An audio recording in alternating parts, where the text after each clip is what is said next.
I attempted around 65 to 70 questions. This year also, मतलब second attempt में? Second attempt में I attempted 97 questions.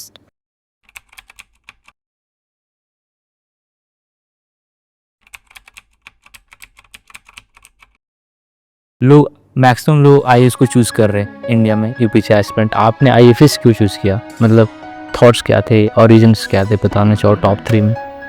I think सबसे important reason था कि work profile बहुत ही इंटरेस्टिंग लगती है मुझे foreign services he.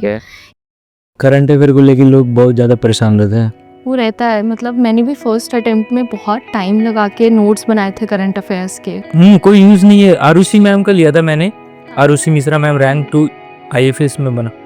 She was really brilliant, मतलब इतना अनफिल्टर्ड दिया ना उन्होंने, जो उन्होंने किया वही बता दिया। बहुत बढ़िया बताया था उन्होंने। एक थोड़ा फोमो रहता है, मतलब लॉट ऑफ माय फ्रेंड्स। मुझे लग रहा है आपने न्यूज़पेपर पढ़ा होगा कि आपका इकोनॉमिक्स ऑप्शनल था, तो नहीं नहीं पढ़ा था। नहीं, यूपीएससी में you have to understand, you have to be very strategic. अगर आप बहुत ज़्यादा टाइम दे रहे हो किसी एक चीज़ में, जो टाइम सिर्फ ऑप्शन में देना चाहिए। ऑप्शनल अगर आपका प्रिपेयर्ड नहीं है तो मैक्सिमम टाइम उसको दो। क्योंकि जैसे अगर मैं अपने मेंस की बात करूँगी तो मेरा ऑप्शनल इवन तो मैंने पढ़ा था, बट अगेन बिकॉज रिसोर्सेज कम थे तो उसके पीवाईक्यू में बहुत इशू आ रहा था। तो इसलिए मुझे मेंस में आई थिंक मैंने 2.5 मंथ्स मिले थे and I give 70% of my time to optional, because वो इम्पॉर्टेंट हो जाता है उसमें। It not just because optional है, स्कोरिंग हाई उसका मार्क्स का है, बट बिकॉज उसमें आप ला सकते हो ज़्यादा नंबर अगर आपका सब्जेक्ट ऐसा है। जैसे लॉ ऑप्शनल में मैंने सुना है अभी कि उसमें नंबर नहीं आते। नहीं आ रहे नंबर, लॉ में ही आ रहे। लॉ में नंबर नहीं आते। आजकल तो लॉयर लोग बहुत ट्राई कर रहे हैं यूपीएससी में। Even for economics I think so last 3-4 years तक 300 प्लस क्रॉस कर रहा था, but this time the highest it has went to 82। हाँ, केमिस्ट्री में मैं एक मैम बता रही थी 326 गया। सो आई थिंक सब्जेक्ट्स का थोड़ा चेंज हो रहा है रेंज भी। मतलब इकोनॉमिक्स में आई हैव हर्ड 2-3 साल से नंबर नहीं मिल रहे हैं। तो you have to very strategically choose your subjects, कहाँ नंबर मिल रहे हैं, कहाँ पे अगर मैं 1 घंटा एक्स्ट्रा दे दूंगी तो मुझे वो नंबर का आउटपुट मिलेगा। अब जैसे जीएस3 में नंबर नहीं मिलते, बट अगर मैं अब उसी में लगी रहूँ तो वो नंबर तो नहीं आ रहे ना। अगर इट्स नॉट 70% टाइम आपने ड्यूरिंग दी यूपीएससी, मतलब प्रीलिम्स निकलने के बाद आपने 70% टाइम ऑप्शनल को दिया। वाओ। कौन सी कोचिंग आप ले रहे हो, ठीक है, वो भी इम्पोर्टेंट है। Okay I very consciously did not go for any big banner institute. Okay. तो जो बहुत ही पॉपुलर है कोचिंग इंडस्ट्री में, I did not go for those.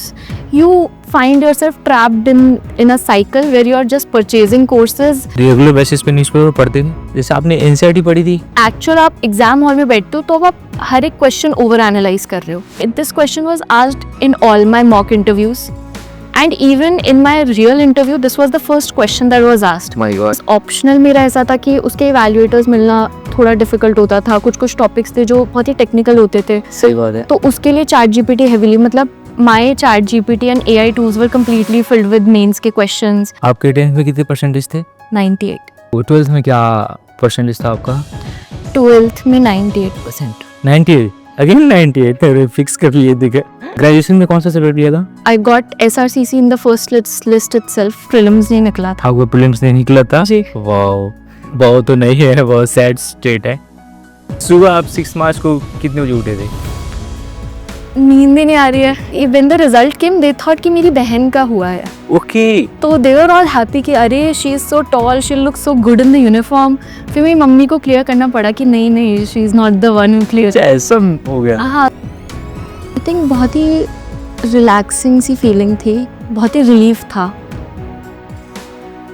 तो टॉप 3 एडवाइस जो आप देना चाहो जो एस्पिरेंट ना करे, प्रीलिम्स डे वाले एग्जाम दी, तो ऐसा क्या रहेगा वो?